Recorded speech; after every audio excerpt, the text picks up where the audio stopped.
Bismillahirrahmanirrahim. Assalamualaikum warahmatullahi wabarakatuh. Bihamdillahi wassalatu wassalamu ala rasulillah wa ala alihi wa sahbihi wa mawalah wa la hawla wa la quwata illa billahi wa ba'du. Kita lanjutkan kajian kita, masih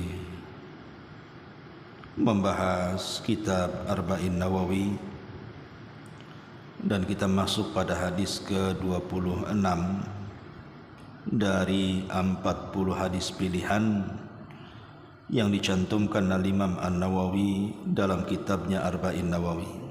Kita baca hadisnya. An Abi Hurairah radhiyallahu anhu qala qala Rasulullah sallallahu alaihi wasallam kullu sulama minan nasi alaihi sadaqatun kullu yawmin tatlu'u fihi syamsu ta'dilu baina ithnaini sadaqatun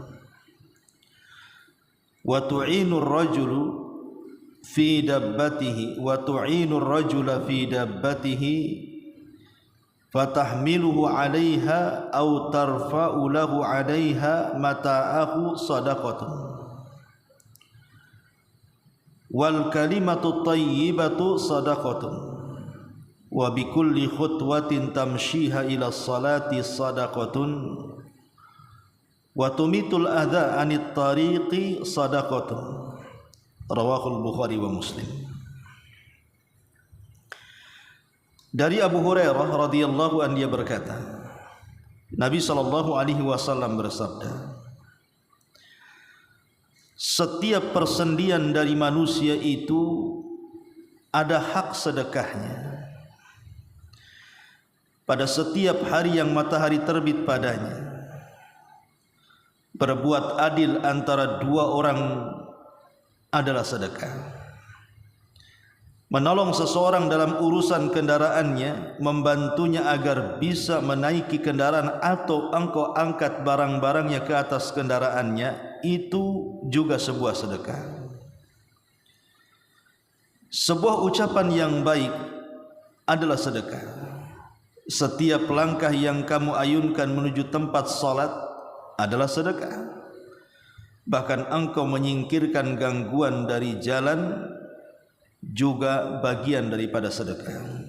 Hadis ini dikeluarkan oleh Imam Al-Bukhari dan Muslim. Baik, hadis ini mengajarkan kepada kita agar kehidupan kita selama di dunia ini dipenuhi dengan pahala. Jadi hadis ini mengajarkan kepada kita agar selama kita hidup di dunia ini, dalam setiap waktunya dipenuhi dengan pahala. Karena setiap hari itu, tatkala matahari terbit, maka setiap persendian yang kita miliki dari tubuh kita yang berjumlah 360 persendian ini, itu ada hak untuk dikeluarkan sedekah setiap pagi.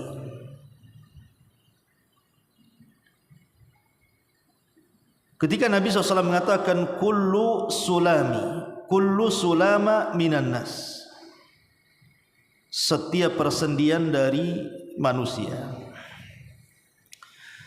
Tadi saya katakan bahwa jumlah persendian manusia berapa? 360 persendian. Dari atas kepala sampai kaki, jumlah persendian kita itu 360. Dan itu berdasarkan sabda Nabi. Padahal Nabi SAW tidak pernah menghitungnya. Dan di zaman itu belum ada alat yang canggih untuk menghitung persendian manusia. Tapi kenapa Rasul tahu bahwa persendian manusia berjumlah 360 persendian? Karena wahyu yang Allah wahyukan kepadanya. Dan kita tahu bahwa manusia ketika Allah Subhanahu wa taala ciptakan dengan berbagai macam alat yang ada pada badannya, baik persendiannya, alat mendengar, alat melihat, alat berfikir, alat berjalan, bergerak dan seterusnya. Ini semua kesempurnaan ciptaan Allah Subhanahu wa taala yang harus kita syukuri. Makanya Allah mengatakan alladzi khalaqaka fasawwaka fa'adalak. Dialah yang menciptakan kamu, menyempurnakan dan menyeimbangkan. Tidak ada makhluk seindah manusia yang dipenuhi dengan 360 persendian. Bola mata yang bisa melihat, telinga yang bisa mendengar, otak yang bisa berfikir, hati yang bisa merasakan, kaki yang bisa melangkah, tangan yang bisa bergerak, dan begitu seterusnya. Tidak ada makhluk seindah manusia. Dan ini bantahan bahwa manusia itu berasal dari kera, sebagaimana teori Darwin. Maka kita katakan kita bukan dari kera. Kita adalah manusia turunan Adam alaihi salatu wassalam. Kenapa? Karena manusia itu jauh lebih indah dibandingkan kera, jauh lebih sempurna dibandingkan kera, jauh lebih mulia dibandingkan kera. Tapi masalahnya ada sebagian manusia yang diberikan nikmat oleh Allah Azza wa Jal, dia tidak sadar bahwa di badan dia itu penuh dengan nikmat. Sampai-sampai di zaman salaf ada seorang salaf namanya Yunus ibn Ubaid. Yunus ibnu Ubaid rahimahullahu ta'ala. Ada seseorang yang datang kepada Yunus ibn Ubaid mempertanyakan soal kondisi kehidupannya dan mengatakan inni fakir. Wahai Yunus, saya ini orang fakir, orang miskin. Bisakah kau bantu? Maka Yunus ibn Ubaid mengatakan, bukankah engkau punya mata? Bukankah engkau punya telinga? Bukankah engkau punya lidah? Bukankah engkau punya tangan? Bukankah engkau punya kaki? Disebutkan semua persendian ataupun anggota badan dalam tubuhnya. Orang ini masih tidak paham bahwa Yunus ibn Ubaid ini sedang mengingatkan bahwa engkau ini tidak miskin, engkau ini kaya. Tapi orang ini tidak ngeh juga, lelet bahasa kitanya, belum menangkap apa yang dikatakan Yunus ibn Ubaid. Sampai Yunus ibn Ubaid mengatakan begini saja, kau cungkil kedua bola matamu, serahkan kepadaku, ku beli 100 dinar. Mau tidak? Dia mengatakan tak mau. Atau kau iris kupingmu, saya beli 100 dinar. Mau tidak? Dia mengatakan tidak mau. Atau kau iris lidahmu, saya beli 100 dinar. Kau potong tanganmu, saya beli 100 dinar. Kau potong kakimu, saya beli 100 dinar. Dia mengatakan tidak mau. Maka Yunus ibn Ubaid mengatakan, sesungguhnya ini kau kaya. Bayangkan kalau harga matamu 100 dinar, hitung saja dari seluruh anggota badanmu dihargai 100 dinar, berarti kau ini banyak dinar di tangan. Jadi kau tidak miskin sebenarnya. Badanmu ini penuh dengan uang. Ma'asyiral muslimin yang dimuliakan Allah Azza wa Jalla, cuman manusia itu tidak pernah bersyukur. Kalau dia punya mata, dia punya persendian, dia punya telinga, kaki, susah untuk bersyukur. Kenapa? Karena masalahnya ada pada diri kita dan kita bisa merasakannya. Kita akan bersyukur itu kalau mata yang tadinya melihat buta, telinga yang tadinya mendengar budak, mulut yang tadinya bicara bisu, baru kemudian kita bisa merasakan bahwa itu semua bagian daripada nikmat Allah Subhanahu wa taala. Lah termasuk juga persendian bagian daripada nikmat. Lah kata Nabi sallallahu alaihi wasallam, setiap persendian manusia itu ada hak untuk disedekahkan setiap matahari terbit dari arah timur. Kemudian Nabi SAW menyebutkan tentang dua macam sedekah. Sedekah pertama, sedekah muta'addiyah, sedekah yang manfaatnya dirasakan orang. Sedekah yang kedua adalah sedekah yang manfaatnya hanya dirasakan oleh diri sendiri saja. Jadi Rasul menyebutkan dua sedekah, sedekah muta'addiyah dan sedekah ghairu muta'addiyah. Sedekah yang manfaatnya bukan hanya kepada diri sendiri tapi orang lain disebut muta'addiyah. Sedekah yang tidak dirasakan manfaatnya kecuali oleh diri sendiri disebut ghairu muta'addiyah. Dan di sini Rasul mencontohkan dua-duanya. Pertama kata Nabi SAW, ta'dilu baina tsnaini sadaqah. Adil di antara dua orang itu sedekah.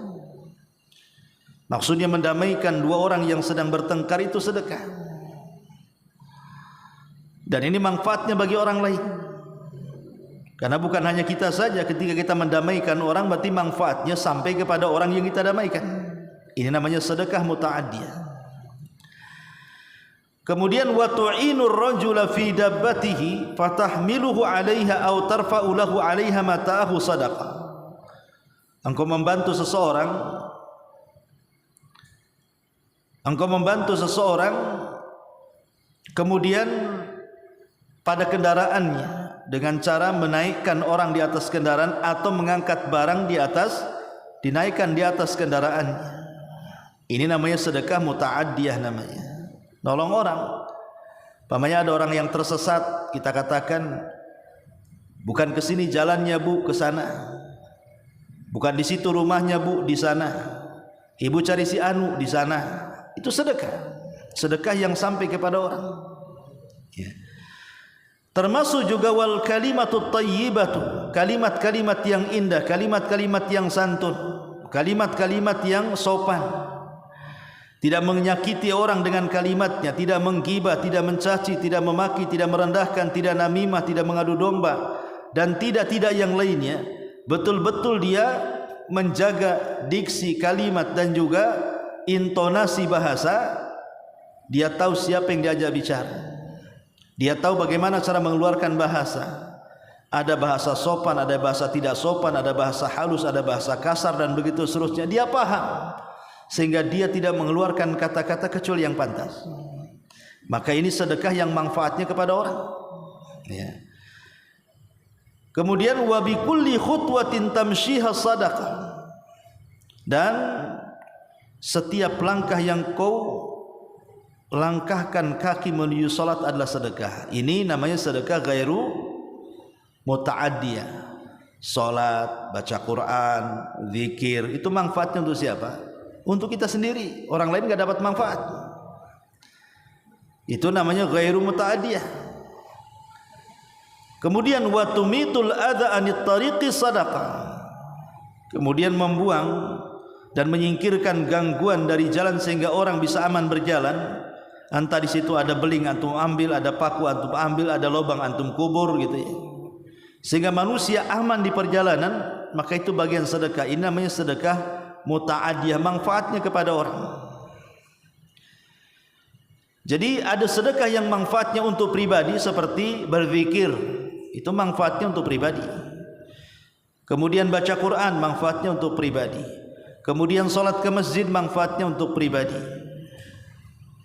Kemudian di sana ada manfaatnya untuk orang seperti mengislah di antara dua orang yang berseteru, menolong orang untuk mengangkat barang ke kendaraannya atau mengangkat orangnya ke atas kendaraannya atau menunjuki jalannya atau mengucapkan kalimat yang indah atau membuang hal-hal yang mengganggu di jalan. Itu semua manfaatnya bukan untuk kita saja tapi juga untuk orang lain. Lah ulama mengatakan sedekah yang bersifat lazim manfaatnya hanya untuk pribadi dengan sedekah yang manfaatnya sampai kepada orang lain, maka pahala sedekah yang sampai kepada orang lain jauh lebih besar dibandingkan sedekah yang manfaatnya kepada diri kita sendiri. Contoh umpamanya i'tikaf. Antum i'tikaf. I'tikaf ini sedekah yang manfaatnya untuk pribadi. Orang lain tidak ada manfaat dengan i'tikaf kita. Saat antum i'tikaf rupanya ada tetangga sedang sakit, butuh pertolongan, harus diantar ke rumah sakit. Kalau tidak bisa mati. Maka antum batalkan i'tikaf antum bawa orang sakit segera ke rumah sakit, itu lebih baik dibandingkan mempertahankan i'tikafnya. Kenapa? Karena sedekah yang sampai kepada orang lain pahalanya lebih besar dibandingkan sedekah yang hanya manfaatnya untuk pribadi. Tetapi dua-duanya adalah kebaikan dan itu sedekah. Baik yang manfaatnya lazim kembali kepada diri sendiri ataupun sedekah yang manfaatnya kepada orang lain. Baik, secara singkat hadis ini memiliki 5 faedah. Faedah yang pertama, bahwa dianjurkan setiap manusia di pagi hari bersedekah. Kalau bisa kita senantiasa bersedekah. Bersedekah enggak mesti dengan uang. Membantu orang, mendoakan orang itu bagian daripada sedekah. Baca Quran, zikir dan yang lain itu bagian daripada sedekah. Yang kedua, bahwa sedekah itu la tanhasiru fil mal, tidak terbatas dengan harta. Bahkan sedekah itu banyak macamnya. Mengajak manusia kepada kebaikan, sedekah. Mencegah manusia dari kemungkaran, sedekah. Menolong orang, sedekah. Sabar dari gangguan orang, sedekah. Tidak mengganggu orang, sedekah. Dan begitu seterusnya. Yang ketiga, menjaga salat yang 5 waktu itu sebuah keutamaan besar. Melangkahkan kaki ke masjid untuk menjaga salat 5 waktu adalah keutamaan yang sangat besar. Yang keempat, tentang pentingnya kita tidak mengganggu orang. Justru kita harus menghilangkan gangguan dari orang lain. Dan yang terakhir, bahwa dalam badan kita ini ada hak zakatnya, ada hak sedekahnya, sebagaimana harta juga ada hak zakat dan sedekahnya. Jadi kalau harta ada zakat dan sedekah, maka badan kita juga ada hak zakat dan sedekah. Dengan cara apa?